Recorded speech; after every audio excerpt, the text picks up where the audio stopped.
오늘 우리에게 주시는 말씀은 요한 3서 1장 5절에서부터 8절까지 말씀입니다. 사랑하는 자여, 내가 무엇이든지 형제 곧 나그네 된 자들에게 행하는 것은 신실한 일이니 그들이 교회 앞에서 너의 사랑을 증언하였느니라. 내가 하나님께 합당하게 그들을 전송하면 좋으리로다. 이는 그들이 주의 이름을 위하여 나가서 이방인에게 아무것도 받지 아니함이라. 그러므로 우리가 이 같은 자들을 영접하는 것이 마땅하니 이는 우리로 진리를 위하여 함께 일하는 자가 되게 하려 함이라. 오늘 이 시간은 함께 일하는 자라는 제목을 가지고 하나님 말씀을 나누도록 하겠습니다. 저 여러분이 함께 요한 3서의 말씀을 나눴는데, 요한 3서는 여러분들이 잘 아시는 예수님께서 사랑하시는 제자 사도 요한이 쓴 책입니다. 그래서 요한은 서신서 3개를 남기고 요한복음과 그리고 요한계시록을 쓰지 않았습니까? 그런 부분에서 한 사람이 썼다는 것을 그의 필체와 어떤 독특한 그런 형태의 신앙을 모습을 토대로 해서 요한이 썼다는 것을 잘 알려줍니다. 요한 3서는 어떻게 보면은 요한 1서에 대한 그런 전반적인 그런 내용의 열매를 상징하는 책입니다.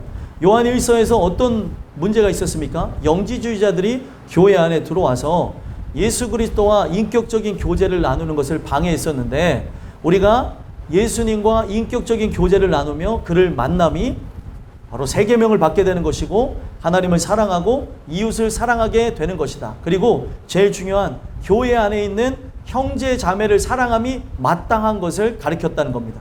그래서 우리가 하나님 주시는 은혜에 의해서 같은 영을 받게 되어졌다면, 같은 영을 소유한 바로 내 부모와 같은 존재들을 사랑하고 내 자녀와 같은 존재들을 가족으로 여기며 사랑하는 것은 당연한 것이라고 말씀드렸어요.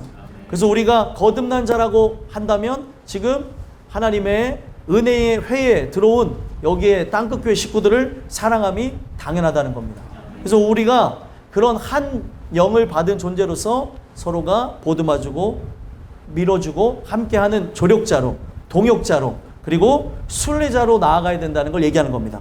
그런데 요한이 이 요한 3서를 쓰면서 어떤 문제를 제기하게 되어지냐면, 순회 전도자들이 복음을 증거하러 어떤 한 지역에 갔습니다.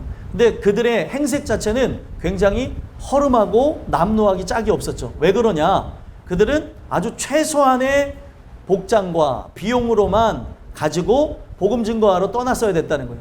바로 예수님의 말씀을 실천하겠다고 하는 그런 모습을 갖고 그들은 이 지역 저 지역을 다니면서 복음을 증거하는 순회 전도자로 살았던 것입니다. 그러던 중에 어떠한 교회에 들어가게 되어지는데, 거기에서 문제가 생겨나게 돼요. 어떤 문제가 생겨나게 되냐면, 디오드레베라고 하는 사람이 있었는데, 디오드레베라는 사람 자체가 그들의 남루하고 그리고 눈으로 볼 때 자꾸 선입견을 갖게 되는 그들의 행색 때문에 교회 안에 들어오지 못하게 합니다. 그들을 문전박대하고 고통을 주고 했던 모습이 있었던 거죠. 왜 그렇습니까? 그들의 모습 자체가 아주 최소한의 여벌의 옷과 그리고 하나님 주시는 은혜 안에서 살아간다고 하며 하나님 주신 것을 먹고 살아간다고 하다 보니까 그들의 모습 자체가 죄송하지만 거지의 그 모습과 비슷했다는 겁니다. 그런 형태로 교회 안에 들어오다 보니까 디오드레베가 그들을 막 밀어냈었다는 거죠. 근데 요한은 이것을 보면서 뭐를 포착하냐면, 디오드레베가 그들을 밀어낸 것은 우연이 아니라 바로 디오드레베는 교회의 지도자였어요. 교회 지도자가 어떤 영적으로 함께 나가는 사람을 알아보지 못한다는 것은 그가 진정한 한 영을 받지 못했다는 것, 성령을 통해 온전한 회심을 하지 못했다는 걸 얘기하는 겁니다.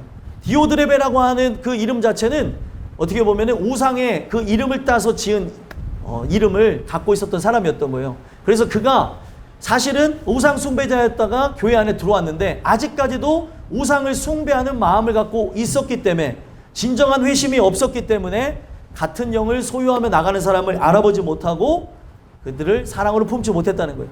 그래서 이러한 에피소드가 있었기 때문에 요한은 이런 내용을 통해서 디오드레베를 다시 돌아보게 하고 이러한 책망을 통해 자기를 돌아보고 회개할 수 있게 하는 그런 기회를 주도록 하기 위해서 요한 3서를 썼던 것이고요. 또 하나는 가이오라는 사람이 있었어요. 이 사람은 또 다른 지도자인데 그들을 사랑으로 보듬어주고 그들을 품고 그들이 잘 지내고 있다가 갈 수 있도록 도왔던 사람이었다는 거예요.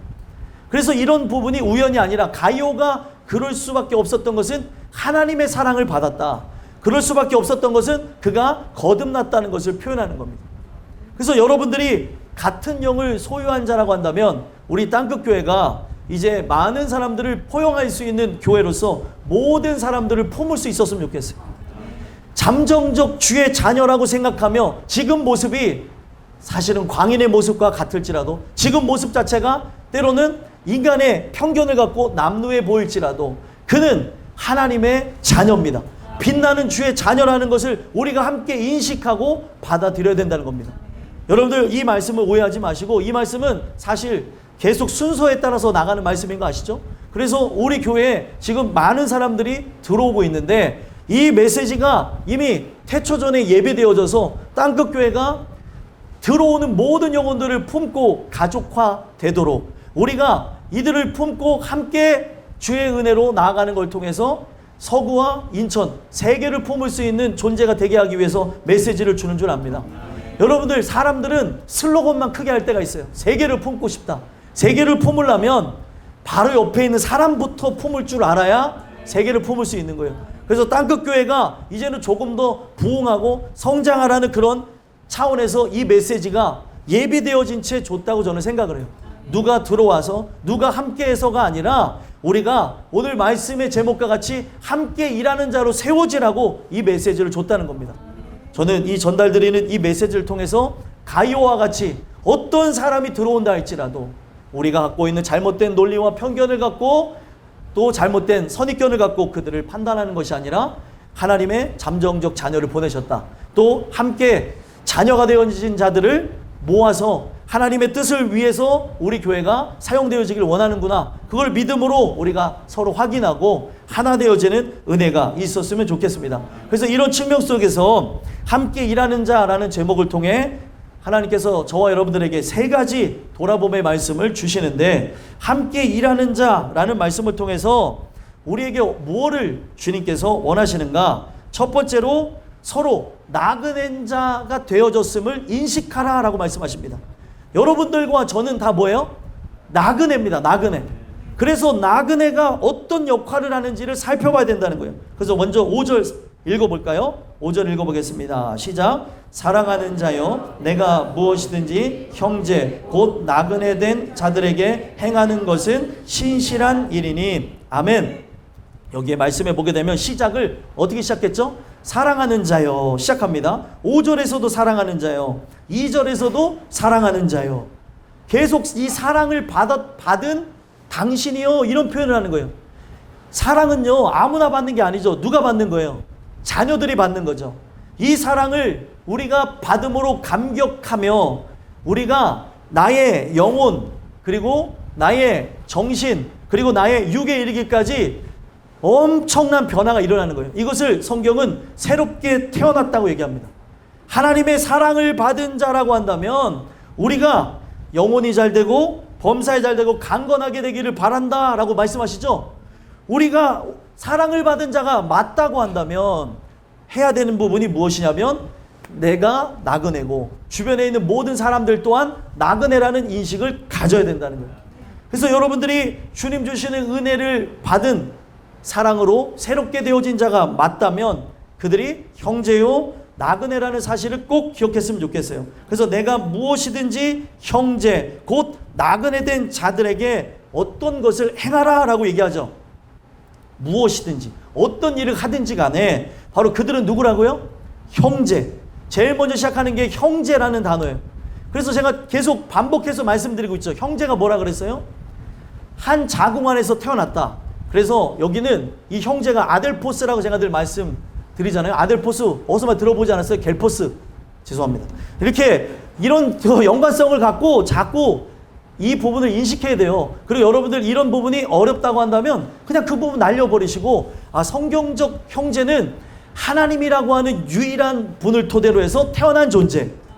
그래서 여러분들 우리가 하나님은 한 분이시다 계속 강조하는 이유가 그 한 분이신 하나님을 우리가 믿고 의지하며 새롭게 되어진 자라고 한다면 지구 반대편에서 만난 사람도 누구예요? 형제예요, 형제. 형제이기 때문에 사랑해야 된다는 거죠. 얼굴색이 다르건 그 사람들의 문화가 다르건 천성을 향해 나가는 존재이기 때문에 함께 나아가야 된다는 겁니다. 그래서 이 형제라고 하는 의미에는 바로 한 자궁에 태어났다. 그리고 또 어떤 의미가 있냐? 바로 첫째라는 의미가 있어요. 첫째. 바로 첫째, 시작. 알파라는 단어가 썼어요. 알파 하니까 생각나는 분이 있죠. 누구죠? 예수님. 알파와 오메가. 자, 이거는 헬라어의 시작과 끝이에요.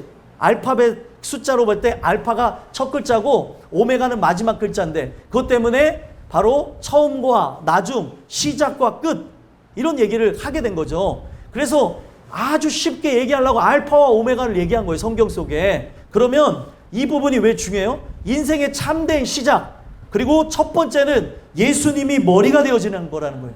하나님의 은혜는 예수가 머리가 되어지고 나는 몸된 지체가 되어지는 새로운 탄생을 위해서 나가게 된다는 겁니다. 그래서 나도 그렇게 태어났다고 한다면 옆에 있는 사람도 그렇게 태어났다는 걸 가정하며 하나님의 은혜 속에 하나가 되어야 된다는 거예요. 그리고 아직 그렇지 못한 사람이 교회 안에 들어올 수 있죠. 그러면 우리가 소망해야 되는 건 뭐예요? 잠정적 주의 자녀다. 저도 언젠가 회심하여서 나와 같이 형제 자매가 될 거라는 거예요. 그래서 우리가 먼저 되어진 자라고 한다면 그들을 보듬어주고 사랑하고 품을 수 있어야 된다는 거예요. 소망하기는 옆에 있는 사람부터 품었으면 좋겠습니다. 옆에 있는 분들 한번 봐보세요. 아마 제일 가까운 사람들이 있을 거라고 생각을 하는데 옆에 있는 사람들부터 품으면서 우리 장로님하고 우리 현호가 제일 가까운 거예요. 같이 앉았으니까 이제 서로 품으면서 나가는 거고, 야 여기 동호하고 우리 들어가 앉았는데 야 굉장히 가까워 보인다. 근데 왜 동호 여기 옆으로 이렇게 넘어간 것 같아. 좀 이쪽으로 이렇게 와. 자, 우리가 서로 한 형제 자매라는 거예요. 그래서 잠정적 주의 자녀. 지금은 아직 연약할 수도 있고 부족할 수도 있지만 영원한 천국을 함께 보는 자라는 걸 인식하고 여러분들이 먼저 되어졌다면 먼저 되어진 자로서 나중되지 마시고 먼저 되어진 자로서 그들에게 구해야 될 것이 그의 나라와 그의 의라는 걸 가르쳐 주시고 사랑으로 보듬어주면서 케어해야 된다는 거예요. 잠정적 주의 자녀, 이걸 꼭 기억하셨으면 좋겠어요. 그리고 더 나가서 뭐라고 얘기해요? 곧 나그네 된 자들이라는 거예요. 지금 여기에 전송되어져서 온 자들은 복음을 전하는 아주 훌륭한 사람들이었던 거예요. 그 시대에 돈도 명예도 권력도 포기한 채, 그리고 어떻게 보면 가족 공동체로부터도 분리되어져서 나와서 그들은 저 영원한 천국을 바라보는 천국 공동체로서 살아갔던 사람들이었다는 거예요. 저는 이 마지막 시대 땅끝 교회가 천국 공동체가 됐으면 좋겠어요. 혈연지간, 지연을 뛰어넘어서 예수의 피로 하나 되어진 그런 진정한 가족이 되었으면 좋겠습니다. 그래서 우리는 옆에 있는 사람들은 내 가족이자 저 영원한 천국을 향해 나가는 나그네라는 거예요. 나그네가 뭔 것 같습니까? 나그네라고 하는 이 단어의 본래 뜻은 바로 외국 사람, 이방이라는 뜻을 갖고 있어요. 그래서 크세노스라고 해가지고 저들은 왜 이방인이요? 왜 외국인이라고 표현을 하게 되어졌냐면 우리가 영원한 천국에 소망을 두고 살아가는 자들이라는 거죠. 그래서 우리는 이 땅에 거하지만 하늘에 속한 자, 그리고 성경적으로 보게 되면은 우리가 분명 태어난 시점은 다 각각 다르지만 하늘로부터 온 자들이라는 걸 표현하는 거예요. 그래서 하늘로부터 왔기 때문에 우리가 태어난 장소인 본향을 향해 나가게 된다는 거죠. 그래서 우리는 이 땅 가운데 외국인처럼 사셔야 돼요. 외국인과 대화해 보셨습니까? 어제 수많은 외국인들이 저기 와서 막 노래 부르고 하더라고요. 왜 외국인이라고 하는지 아십니까? 말이 안 통해요. 같은 언어를 쓰고 있지만 말이 통하지 아니하고 우리는 하나님께 진정으로 기뻐하며 뛰며 예배하는 족속이지만 그들은 세상 신에게 뛰면서 예배하는 족속이에요. 그래서 대화가 될 듯하지만 같은 언어를 쓰고 있지만 대화가 되지 않습니다. 여러분들, 저는 뉴질랜드에서 1년 살았는데 뉴질랜드는요 두 문화가 함께 되어져 있는 나라예요. 하나는 그 나라의 본래 주인이었던 원주민 마오리 족속과 그리고 이주해서 온 키위 족속이 있어요. 키위라고 하는 건 유럽에서 이주해 온 사람들인데 이들이 서로 하나가 되질 못해요. 아직도 오랜 시간 함께 했는데 거의 200년 가까이 함께 했는데도 융화가 되지 않습니다. 왜 그러냐? 족속이 달라요. 그리고 문화가 다릅니다. 그리고 제가 거기에 1년 동안 살면서 저는 대한민국 사람으로 갔잖아요. 그 두 종족과 어울리긴 하나가 되지를 못하더라고요. 제가 말하는 거는 그들의 문화에 대해서 내가 교류도 할 수 있지만 그들의 문화를 다 이해하고 그것을 함께 할 수는 없겠더라는 거죠. 언어도 배우고 흉내도 내지만 나는 대한민국 사람이었다는 거예요. 그래서 저는요, 늘 마늘과 김치가 있어야 되는 사람이었고 그들은 마늘과 김치가 있으면 도망가는 사람들이더라고요. 그런 부분에서 다른 모습이 있는 것처럼 우리가 하늘에 속한 자가 맞다면 이 세상 사람들과 같은 문화를 교류할 수가 없다는 거예요. 심지어 언어도 다릅니다. 우리는 천상의 언어를 써요. 복음을 증거하며 예수님을 사랑합니다. 근데 그들은 예수님을 사랑하지 않고 천상의 언어를 쓰지도 않고 세속화되어지고 비속어와 그리고 더럽고 추악한 자기의에 가득한 언어를 쓴다는 거예요. 제가 이런 말씀을 왜 드리냐? 여러분들은 세상 속에서 빛과 소금의 역할을 한다는데 빛은요 어둠을 밝히는 거예요. 세상 속에 들어가서 융화되는 게 아니라 빛 자체가 빛남으로 어둠을 물러가게 하는 능력이 있다는 거예요. 그리고 소금은 맛을 내는 거죠. 맛이 없는데 맛을 내는 게 소금이에요. 그게 바로 여러분들의 정체성이라는 겁니다. 그렇기 때문에 오늘 이 메시지를 통해서 여러분들이 살펴봐야 되는 것, 우리는 영원한 천국을 향해 나가는 존재구나. 바로 우리는 순례자구나. 이걸 기억하셔야 되는 겁니다. 그래서 영어로는 바로 순례자를 뭐라고 얘기합니까? 필그림이라고 해요. 필그림. 그래서 이렇게 다니다 보면은 필그림 교회 막 이런 이름 갖고 있는 거 보셨죠? 그게 바로 순례자들의 교회 이런 의미를 갖고 있는 거예요. 이름은 참 이쁘죠. 그리고 우리가 그 이름이 이쁜 것처럼 우리 모든 사람들이 다 진짜 순례자로서 살아가야 된다는 거예요. 그래서 순례자는 뭐냐? 이게 성경에 보게 되니까 성경에서 말하는 순례자는 성지를 바라보며 성지를 향해 살기를 소망하는 사람. 그래서 성지를 순례하는, 성지를 빙빙 도는 그러한 사전적 의미가 있고요. 그런 의미를 통해서 우리가 바라보는 것, 여러분들의 진정한 성지는 이 땅이 아니에요. 예루살렘을 여러분들이 살면서 끝까지 못 가셔도 상관이 없습니다. 우리가 바라봐야 되는 건 새 예루살렘이에요.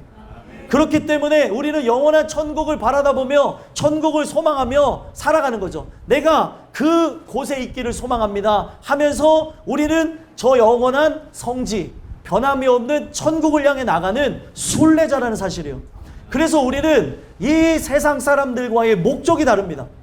제가 이 부분을 이해하기 편하게 말씀드리면 진짜 이 순례자의 의미를 땅으로 적용한 족속이 있으니 바로 이슬람 교도들입니다. 이슬람 교도들의 유일한 소망은 뭔 줄 아세요? 메카에 가는 거예요. 그래서 항상 메카를 향해 예배를 드립니다. 하루에 세 번씩 절하는 거 아시죠? 절하고 막 예배 드리고 하는 부분이 있어요. 그리고 요즘에 이슬람 교도들이 인구가 폭증하지 않습니까? 그것 때문에 전 세계가 어떻게 돼가고 있는지 아십니까? 이슬람화 되어지고 있어요. 우리가 이슬람화 되지 않으려면 자녀를 많이 낳아야 돼요. 별로 안 좋아하시네. 아무튼 그들은요 이런 부분을 가지고 세상을 정복하는 데서 자기네들의 갖고 있는 교리를 증거하기도 하지만 자녀 출산을 통해서 자연적으로 세상을 먹어가는 거예요. 그래갖고 여러분들 저 영국도 그렇고요, 그리고 프랑스도 그렇고요, 이슬람 교도들이 점점점 자녀를 많이 낳게 되면서 이슬람 인구가 폭증하게 된다는 거예요. 그러다 보니까 자연적으로 어떻게 되어질까요? 국교에 대한 얘기가 나온다는 거예요. 국교가 이제 이슬람교가 돼야 되는 거 아닙니까? 이런 얘기가 나온다는 거죠. 그들은요 그런 방식을 갖고 살아가는데 자녀 출산을 많이 하면서 또 한 가지 늘 소망하는 게 뭐예요? 메카를 바라보며 살아간다. 메카. 그 메카를 바라보며 살아가는 게 그들의 유일한 소망이기 때문에 자기가 돈을 벌어서 꼭 그 나라에 가기를 바란다. 그 성지에 가기를 바란다면서 살아갑니다. 그래서 어떻게 되어지냐? 그 메카 중심으로 예배 드리는 거 여러분 혹시 보셨는지 모르겠는데 다큐멘터리나 뉴스에서 자주 등장하는데 그들이 메카에 가서 순례의 의미를 갖고 빙글빙글 돕니다. 빙글빙글. 거기에 엄청나게 많은 인원들이 모이죠. 그래서 심지어 빙글빙글 돌다가 어떤 사람이 이 돌다가 힘이 빠져서 딱 넘어지면 어떻게 되는 줄 아십니까? 도미노처럼 우르르 무너지면서 사람을 밟기도 하고 압사해서 죽기도 해요. 그런데 그들이 몇 명이 죽었는지는 제대로 된 통계가 나오지 않는다고 합니다. 왜 그러냐? 영광스러운 죽음을 맞이했기 때문에 이런 부분에서 서로가 문제를 묻지를 않는다는 거예요. 그만큼 그만큼 그들이 성지에 대한 그런 부분, 내가 이 메카에서 죽었으니 여기서 죽는 죽음도 자기네들은 영광스럽다고 얘기해요.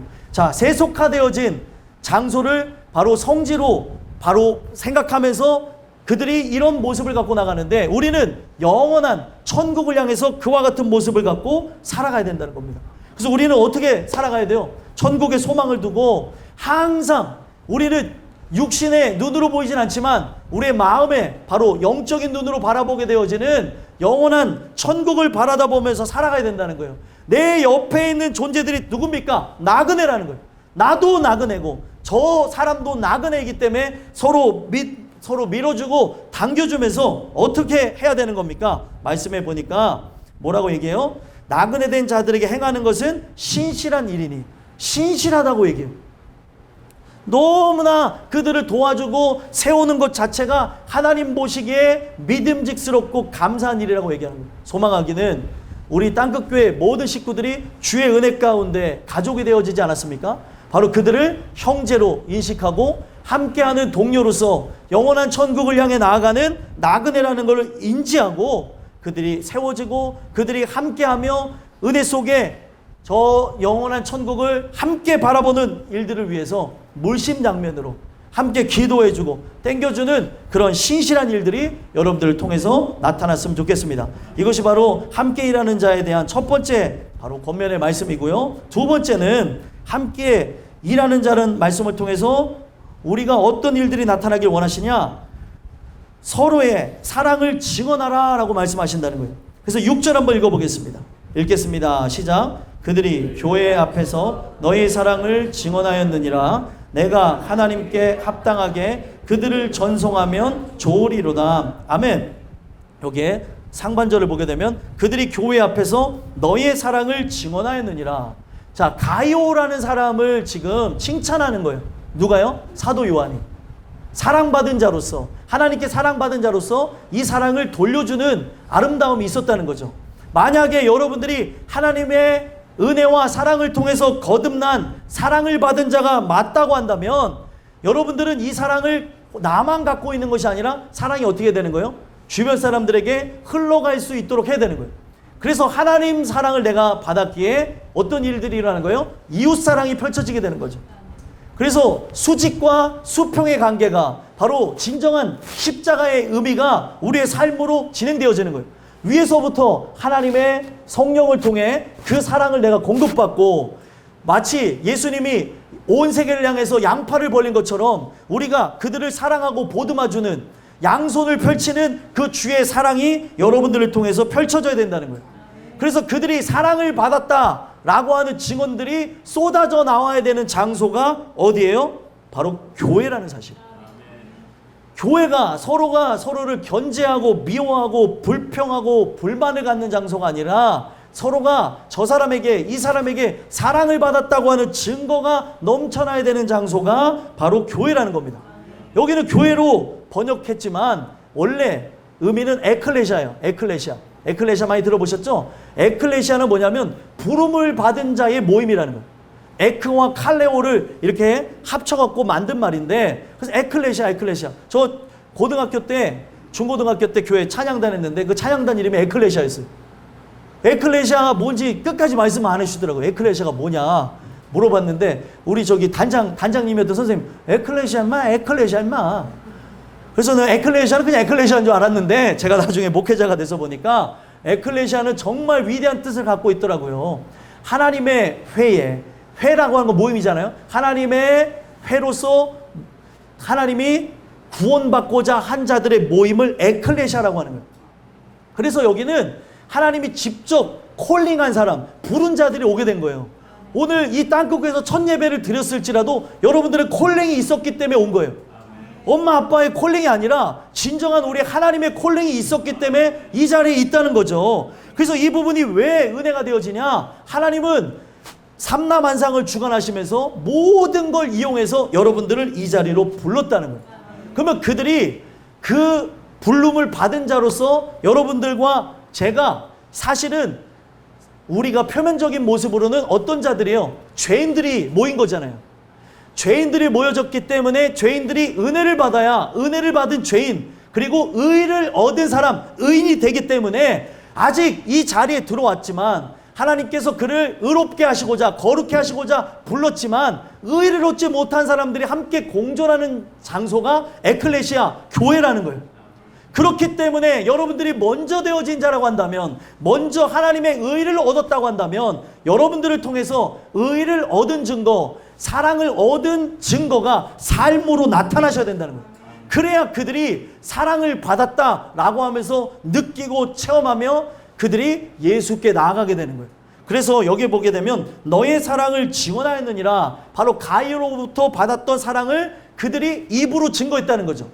증언이라고 하는 거는요, 증거가 먼저 성경 속에서는 강조되어지는데, 증거를 받은 사람이 증거를 받았기에 말하는 것을 증언이라고 얘기합니다. 그리고 그 증언을 하는 사람을 뭐라고 얘기해요? 증인이라고 하죠. 그래서 우리 교회 영원한 표현은 땅끝까지 이르러 내 증인이 되리라 하시니라. 그렇기 때문에 예수님의 증인 되어지는 땅끝 교회입니다. 여러분들은 예수님이 나를 위해 십자가 달려 죽으신 그 죽으심에 대한 은혜와 사랑의 증거를 얻었다고 한다면 바로 여러분들은 증언하심으로 무엇이 되어져야 돼요? 증인이 되어야 된다는 거예요. 복음 전도자의 삶 자체는 필연입니다. 계속 되어져야 되는 거죠. 저 사람만 하는 게 아니라, 이 사람만 하는 것이 아니라 삶 속에서 전도는 여러분들의 어떤 스킬이나 능력을 갖고 하는 게 아니라 내게 있는 감동, 내게 주신 은혜를 갖고 하는 거예요. 그래서 여러분들 정말 여러분들이 진정으로 깨달아야 되는 게 뭐냐? 전도는 은퇴가 없어요. 여러분들이 전도를 은퇴하셨다고 하는 것은 증인이기를 포기한 겁니다. 그래서 여러분들이 예수님의 증인이 되어진다고 한다면 항상 증거를 얻은 자로 증언을 하는 것으로 증인의 삶 자체가 열매로 드러났으면 좋겠습니다. 그래서 지금 사랑을 받은 것, 하나님께로부터 사랑을 받은 것을 가이오가 표현했기 때문에 그들이 감격하면서 그 사랑을 증언했다고 얘기하잖아요. 그래서 여러분들의 삶을 통해서 사람들이 나는 저 사람을 통해서 이 사랑을 받았습니다, 이 사랑에 대한 놀라움을 체험했습니다 라고 하는 증언들이 나왔으면 좋겠어요. 그러면 이 증언은 그냥 나오는 게 아니죠. 우리가 예수님의 십자가의 구속의 사랑에 대한 증거를 얻었기 때문에 오늘도 나 자신을 보인하고 나 자신을 내려놓고 바로 그들을 섬기는 종으로서 나가는 거예요. 교회는 종이, 하나님의 종이 필요한 곳이에요. 네? 하나님을 진정으로 섬김으로 사람을 섬길 수 있는 사람들이 넘쳐나야 되는 곳이 교회입니다. 내가 먼저 왔다고, 내가 여기에서 힘이 있다고 기득권을 자랑하거나 내 의를 드러내는 일들이 없어야 된다는 거죠. 우리는요, 하나님 주시는 은혜로 거듭나게 하시고자 이 자리로 불렀다는 거예요. 그래서 소망하기는 바로 여러분들이 바로 하나님의 은혜로, 하나님의 역사하심으로 먼저 변화되기 위해서 부름을 받았고, 지금 이후로부터 들어오는 모든 사람들을 우리는 함께 보듬어주며 그들이 하나님의 회에 들어오는 에클레시아, 그 에클레시아에 들어오는 일들이 여러분들을 통해서 나타났으면 좋겠어요. 그래서 우리가 어떻게 해야 되냐? 그들을 선입견이나 편견이나 잘못된 논리로 바라보는 것이 아니라 내가 받은 사랑을 그대로 돌려주면 되는 거예요. 그래서 요즘에 저는 어제부터 계속 자꾸 귀에서 맴돌고 화가 나는 게 무슨 스타일 하면서 막 어디서 막 소리가 나더라고요. 무슨 스타일, 무슨 스타일. 여러분들은 어디에서 사는 것 때문에, 어디에서 사는 것처럼 무슨 스타일 하면서 자기의 의를 드러내는 세상 사람들의 모습을 봐요. 여러분들은 예수님 스타일이에요. 아니 근데 자꾸 자기의 의를, 자기가 살아왔던 자기의 의를 피력하는 그런 언행, 심사를 이 교회에서 보게 된다는 거예요. 저는 자기는 사랑해서라고 한다고 하는데 그 말의 거침이나 행동 때문에 사랑을 못 느끼면 버릴 줄 알아야 되는 거예요. 나는 사랑해서 그랬는데 왜 몰라? 자기 의예요. 자기는 사랑했다고 말을 해요. 근데 상대는 못 느껴요. 그러면 버릴 줄 알아야 되고, 고칠 줄 알아야 되고, 함께 기도할 줄 알아야 되고. 그래서 저는 지금도 아내에게 교육을 받고 고침을 받고 있어요. 이 언행심사가 잘 되지 않아서 여보, 유선씨 하면서 저는 아직도 훈련을 받고 있고, 제 아내도 이렇게 말해달라고 하면서 서로 그렇게 얘기하고 있습니다. 그랬더니 지금 30년 넘게 사신 저 선교사님이 있어요. 친하게 된 그 선교사님이 야, 우리는 얼마 전에 이걸 터득했는데 여기는 좀 더 빠르다고. 왜냐하면 우리는 예수님 스타일로 살아가야 돼요. 예수님 스타일. 예수님 스타일.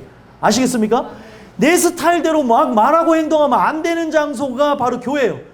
어느 정도는 이해할 수 있겠죠. 아, 저 사람도 죄인이기 때문에 의의가 드러나서 그렇구나 라고, 아, 사랑해서 그렇지 라고 우리가 이해를 할 수는 있지만, 사랑은요 직접적인 표현 언어가 바로 사랑입니다.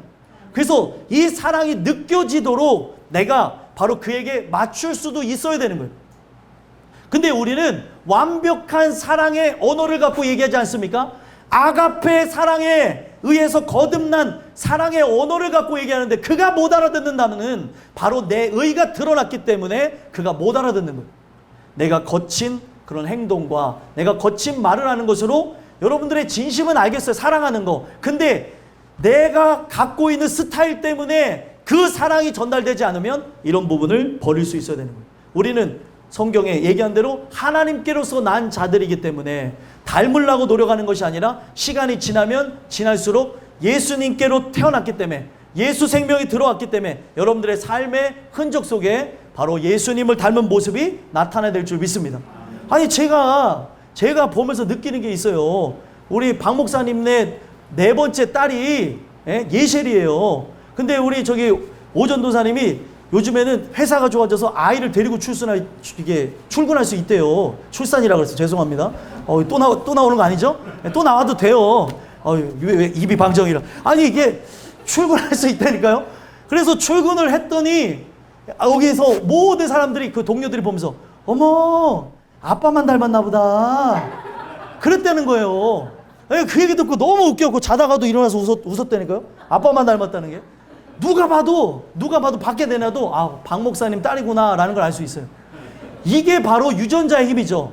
여러분들이 예수께로 태어났다고 한다면 여러분들은 닮으려고 노력하는 것이 아니라 여러분들의 영적 DNA가 바뀌었기에, 예수 생명을 받았기에 예수님이 나타나야 되는 거예요. 이건 노력으로 되는 것이 아니라 거듭남으로 되어지는 거라는 거죠.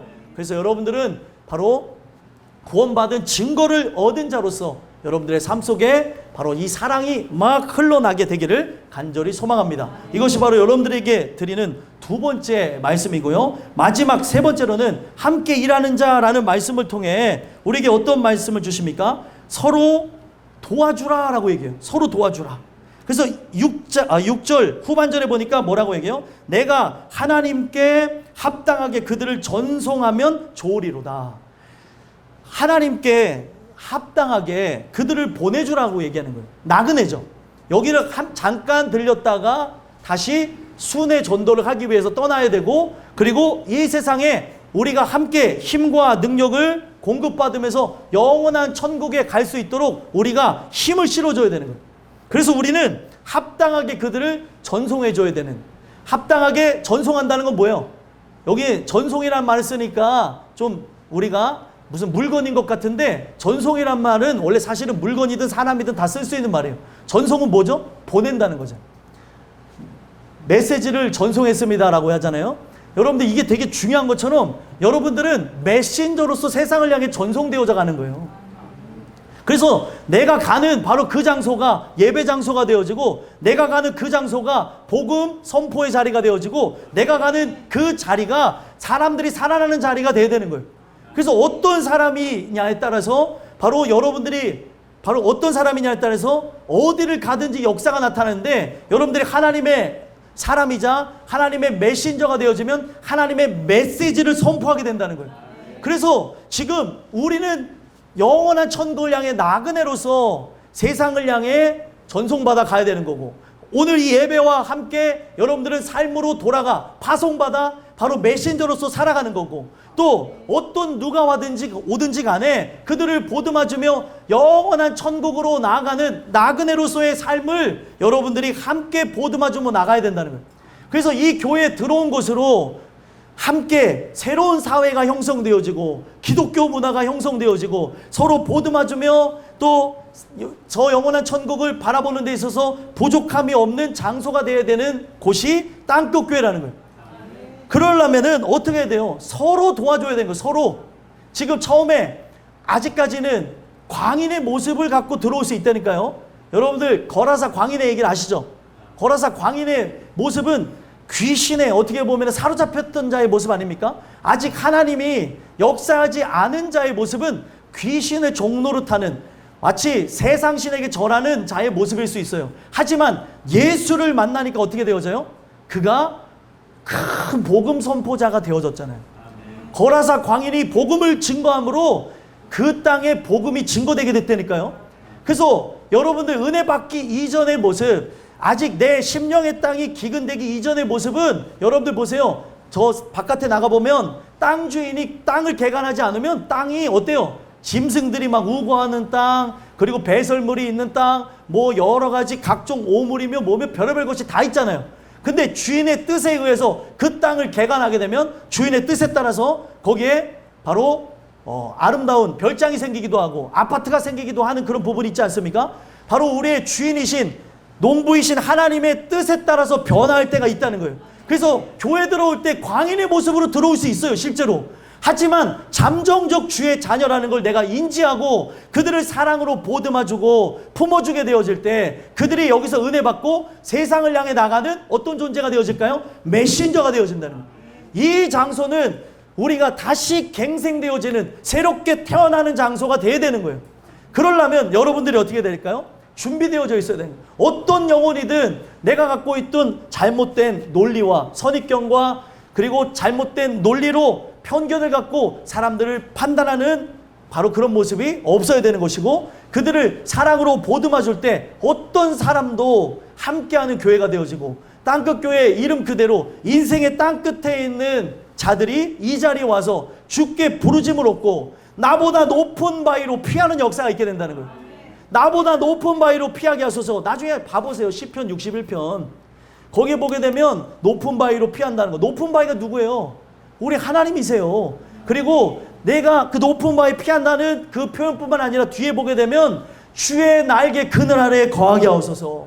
우리는 예수님의 그 십자가 그늘 아래에 쉬러 나온 존재예요. 안식하러 나온 존재죠. 그러려면 그들을 우리가 먼저 되어진 자로 품을 때 이 교회는 더욱더 성장할 수 있게 되어지는 거예요. 내 옆에 있는 사람도, 내 가족도 품지를 못하는데 이 교회가 부흥되기를 원하십니까? 절대 부흥되지 않아요. 우리가 품을 수 있는 그릇이 되어질 때 이 교회가 진짜 서구를 위해서 중요한 일을 감당할 수 있는 교회가 되는 거죠. 한 사람부터 케어하게 되어질 때 이 교회가 변화되어지는 거예요.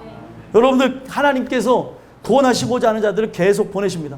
다음 주에도 중국에서 저기 예배드리던 예배자가 오게 된다고 우리 오전도사님이 나가서 전도를 했대요. 직장에 가서. 그것만으로 충분해요. 이제 그만둬도 돼요, 이제. 예? 아니, 직장에 가는 것도, 사람을 만나는 것도, 학교를 가는 것도 우리는 새로운 예배자를 찾는 거예요. 낙심한 예배자, 또 예배 처소를 찾는 사람들, 이 마지막 시대에 말씀으로 똘똘 뭉쳐서 주의 영광을 위해 헌신할 사람들을 찾으러 다니는 거죠. 추수할 것을 많은데 일꾼이 적도다라고 얘기합니다. 여러분들이 지금 이제 마지막 추수의 때를 함께하고 있는 거예요. 시대가 끝을 향해 가는 거 보죠? 온난화를 넘어서 지금 지구가 어떻게 되고 있대요? 열대화로 들어갔대죠. 열대화. 이렇게 더운 여름을 본 적이 없어요. 그래서 저는 지금 선풍기를 3대를 쐬고 있는데도 여기만 지나가면 국민약골은 아닌데 아무튼 막 이렇게 땀을 비 오는 듯이 막 흘리는데, 그런데 여러분들 보면서 얼마나 제가 대단하다고 생각하냐면 세상에 나가서 정말 저 천국을 소망하며 힘들대도 고통 중에도 일하면서 살아가시잖아요. 정말 여러분들 보면서 저를 많이 반성하고 돌아보는데 이 시대는 지금 끝을 향해 가고 있다는 거, 엔드타임을 향해서 가고 있다는 걸 이 모든 세대의 폐역함이나 또 아니면은 여러 가지 기후변화나 천재지변을 통해서 보여주고 있다는 거죠. 여러분들 지금 우리가 여기 살았으니까 지금 지구 반대편에서 어떤 일이 있는지 모르죠? 지금 이 온난화로 인해서 막 일어나는 많은 일들 중에 하와이 불탄 거 보세요. 지금 몇 명의 사람이 돌아가셨는지 알 길이 없대잖아요. 그래서 사람들이 살라고 너무 뜨거우니까 물에 막 뛰어들어서 돌아가신 분들, 그리고 피난행렬에서 차를 타고 가다가 그대로 타서 죽기도 하고, 연기 흡입을 이제 마셔서 그대로 돌아가신 분들, 별의별 일이 다 일어난다는 거예요. 지상 최대 낙원이라고 불렸던 하와이에서 이런 일들이 있다는 것은, 하나님은 이런 일들을 통해서 우리에게 표징을 보여주시는데, 이제는 지상 낙원이 없다는 거예요. 우리가 피할 곳이 없다는 거죠. 우리의 피할 곳은 예수밖에 없습니다. 그렇기 때문에 오늘 이 메시지를 통해서 우리가 살펴봐야 되는 것, 우리가 모든 사람을 품을 수 있는 자가 되어야 되는 거예요. 내 스타일대로 나가는 것이 아니라 예수님의 모습 그대로 그들을 보듬어주면서 세상을 향해 메신저로 그들을 다시 파송해줘야 된다는 거예요. 그러려면 여러분들과 제가 바로 열려져 있는 자로, 누군가를 품을 수 있는 자로 하나님의 은혜로 먼저 회복되어져야 되겠죠. 그런 은혜가 여러분들 통해서 나타났으면 좋겠습니다. 그래서 우리 교회가 자체적으로 모든 사람들을 케어하면서 서로 밀어주고 당겨주는 마지막 시대에 정말 은혜로운 공동체가 됐으면 좋겠어요. 그래서 7절에 뭐라고 얘기하는가 한번 읽어볼까요? 읽어보겠습니다. 시작. 이는 그들이 주의 이름을 위하여 나가서 이방인에게 아무것도 받지 아니함이라. 아멘. 그들이 주의 이름으로 나간대요. 어디를요? 세상을요. 세상을 향해 예수 이름을 부여잡고 나가는 거예요. 예수 이름의 뜻은 무엇이죠? 죄에서 구원할 자라는 거잖아요. 죄에서 구원할 자이신 예수님을 바라보라고 하며 복음 전도자로서 나간다는 거예요. 근데 복음 전도자로서 나갈 때 그들이 어떤 재정적인 문제나 어떻게 보면 삶의 육신의 문제로 인해서 세상 신에게 전하는 일이 없도록, 이방인에게 아무것도 받지 않도록 성경은 뭐라고 얘기하는 거예요? 그들을 다 도와주라는 거예요. 물심양면으로. 여러분들 이 얘기를 오해하지 마시고, 우리 교회 주신 그 말씀을 통해 모든 사람들이 다 세워질 수 있도록 서로 케어해야 되는 거예요. 육신적으로든 영적으로든 케어되어져서 세상에 나갔을 때 돈에게 무릎 꿇는 일들이 없도록 여러분들 복음을 증거하시고, 그리고 메시지를 그들에게 증거하셔야 되고, 함께 나누게 되어질 때 세상 신에게 절하며 노예가 되는 일들이 없게 된다는 거예요. 저는 이 땅끝 교회가 그런 역할을 감당했으면 좋겠어요. 그래서 이 교회에 누구든지 와서 쉼을 얻고 세상을 향해 다시 나갈 수 있는, 그래서 신기한 거는요, 이 교회가 선교사님들이 와서 잠깐 여기서 은혜 받고 나가기도 하고, 목사님들이 이곳에서 와서 함께 은혜 받고 있다가 다시 재개척해서 나가는 일들이 있었다는 거죠. 저희 얼마 전에 선교사님 아시는지 모르겠지만 그 윤 선교사님도 여기서 은혜 받으시고 정말 가족을 세우는 게 목적이라고 생각하고, 자기가 이제 70이 넘었지만 가족들과 예배하라고 하나님께서 소명으로 부르셨대요. 중국 선교를 오래 하셨대요. 근데 중국의 선교의 문이 막히면서 지금 이 곳으로 강제 추방되어서 들어올 수밖에 없었고, 자기는 이 사명을 놓칠 수가 없어서 가족들과 예배하는 게 소망이래요.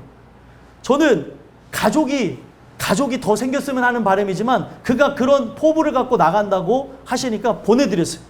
보내드리고 기도해드리고 그와 함께 중보기도를 했습니다. 하나님께서 그렇게 세우시길 바란다고. 몸이 아프셨었는데 이 교회에서 함께 예배드리고 기도하면서 회복되셨어요. 그래서 그 건강을 갖고 다른 거 자기는 꿈꾸지 않는데요. 큰 부흥을 원하는 것이 아니라 바로 자기 남편 대신 장로님하고 그리고 가족들하고 이 시대 마지막 예배자로서 가정에서 그렇게 예배를 드리고 싶다고. 하나님께서 나를 부르신 건 그런 뜻이니까 그렇게 하고 싶다. 그래서 그렇게 하라고 그랬어요. 그래서 그분은 그 역할을 감당하러 나가셨고, 지금 여러분들은 함께 가족이 되고자 모이게도 하셨다는 거예요. 그래서 가족이 될 사람이 있고 또 함께 여기서 은혜 받고 나갈 사람이 있는데, 우리 모든 이들이 이 교회 안에서 함께 회복을 누렸으면 좋겠다는 거예요. 그리고 여러분들, 우리가 함께 모여져서 해야 되는 게 뭐예요? 은퇴가 우리의 삶 속에 있다고 생각하는 그런 부분이 있는데, 우리의 삶에 뭐는 은퇴가 없냐? 예배자로서의 삶은 은퇴가 없다는 거예요. 그래서 여러분들 예배자로서 끝까지 섬기십시오. 예배자로서 함께 하자는 거예요. 그래서 우리가 함께 주님을 위해서 나가게 되어질 때 어떤 일들이 일어나게 되어지냐? 여기에서 정말 많은 사람들이 쉼을 얻고 회복을 얻는 역사가 여러분들을 통하여서 나타나게 될 거라는 거예요. 그래서 우리가 준비되어져 있고 그들을 품고 포용하게 되어질 때 어떤 일들이 일어나냐? 바로 마지막 8절입니다. 결론 한번 읽어볼게요. 읽어보겠습니다. 시작. 그러므로 우리가 이 같은 자들을 영접하는 것이 마땅하니 이는 우리로 진리를 위하여 함께 일하는 자가 되게 하려 함이라. 아멘. 이와 같은 자들 영접해야 되는 거예요. 그들의 모습이 어떠하든지 간에 아름다울지라도 아름답지 못할지라도 우리가 세상 속에 힘이 있을지라도 힘이 없을지라도 다 하나님이 부르시는 예배자로 나왔다는 거예요. 이 교회에 하나님이 자녀로서 가족으로서 모아주셨다는 거죠. 그래서 우리는 선입견 없이 모든 사람들을 포용하며 나갈 때, 인생의 땅끝에 있는 우리가 연합하며 나갈 때, 바로 아까 전에도 우리가 교가처럼 부르는 찬양 있죠. 교회가 교회되어지게, 예배가 예배되어지는 일들을 여러분들을 통해서 행해 나가실 줄 믿습니다.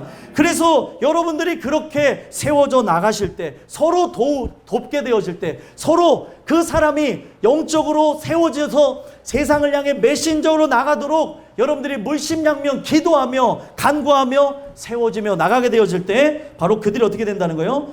우리로 진리를 위하여 함께 일하는 자가 되게 하려 합니다. 바로 그들이 어떻게 되어져요? 함께 일하는 자가 되어지는 거예요. 우리는 함께 일하려고 모였습니다. 구원의 문제가 해결되어진 자들은 이제 일하려고 모여진 것이고, 아직 구원의 문제가 해결되지 않은 지체들이 여러분들을 통해서 마치 하나님의 은혜의 고리를 통해 이 자리를 오게 되어진다면 그들도 회심함으로 어떤 일들이 있어야 돼요? 함께 일하는 자가 되어야 될 줄 믿습니다. 그러기 위해서는 여러분들의 역할이 중요한 거예요. 육신의 눈, 또 나의 어떤 죄악된 생각, 그리고 어떤 나의 의가 앞서는 일들이 없었으면 좋겠고요. 여러분들 먼저 부름을 받았잖아요.